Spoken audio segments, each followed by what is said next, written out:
this book and who would relate? Well, So Suburban is ridiculous. It's essentially a collection what we have written for the past year or two. I had a blog, Thank You, Sorry, Please, where I kind of wrote about my life, like just being a mom, but not just a mom, like having a half career and what I felt about exercise and current events.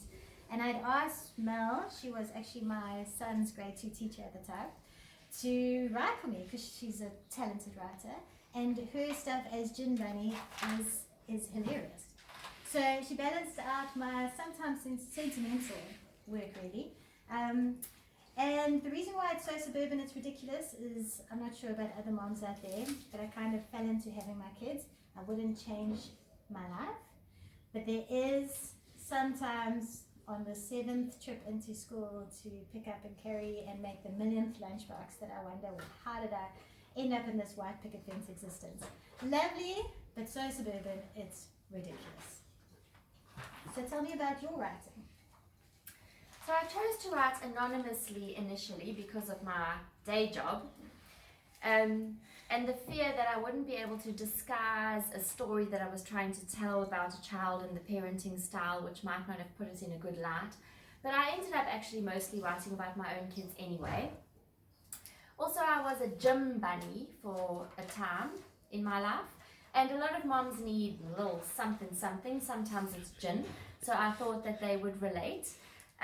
But I did realize that my cover was blown when a parent at the end of last year gave me the end of year thank you gift, and it was a bottle of Tanqueray gin and a lint bunny. So I'm out. So now why write it all though? Well, parenting often leaves people with two choices, laugh or cry. And this healthy alternative of write about it often just helped me process the horror and the joy. Sometimes it was just right to survive it, sometimes it was right to let others know that they're not alone. Yeah, that's something that I relate to because, I was a journalist at one point and I stopped my career when my babies were born. But writing is a gift, and I was describing to a younger writer the other day that it is a gift to be able to put into words what other people are feeling and might not be able to articulate. And I did notice, when we put some of our pieces online, particularly the ones that really just poured out of us and that were authentic, they certainly resonated. And yeah, I think that's why I'm stepping out of my comfort zone to publish these pieces, just to let other moms and anyone out there that finds themselves so suburban, it's ridiculous, that they're not alone. And it's not all like boring and horrible. There is a lot of joy as well. And that's what we're trying to get across. So our key is relatability. Things that moms would not necessarily admit. It's good for them to be nodding along when they read something that one of us has written. But it's not all about being a mom. Some of the articles are about how all the shops have shrunk, the bikini bottoms, every year that passes by. Some of the articles are about when 4 of your closest friends emigrate all in 1 year, you start to wonder if you are the common denominator. Some of the articles are about how you attend a Pilates class for the first time and your body just doesn't bend that way. Oh, which is something a lot of us can relate to.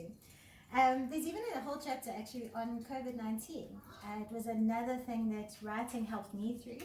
Those feelings of boredom, helplessness, depression. Not enough to send yourself into a white padded cell, but enough to just feel a bit bleak. And I think when I look back on what I wrote, I have a little bit of a shudder because it was a dark time in my life. But I'm glad it's there because it's a record, and I think other people would relate to that. But like I say, it's really not all doom and gloom. There's, I think some of my favorite things are the mottos that we've written for our family. I think a lot of people can maybe have their own mottos after that, one of which includes "Don't be a nugget head." So that's our So Suburban. It's ridiculous. Cheers now. Thanks for being a part. Thank you, Taralyn.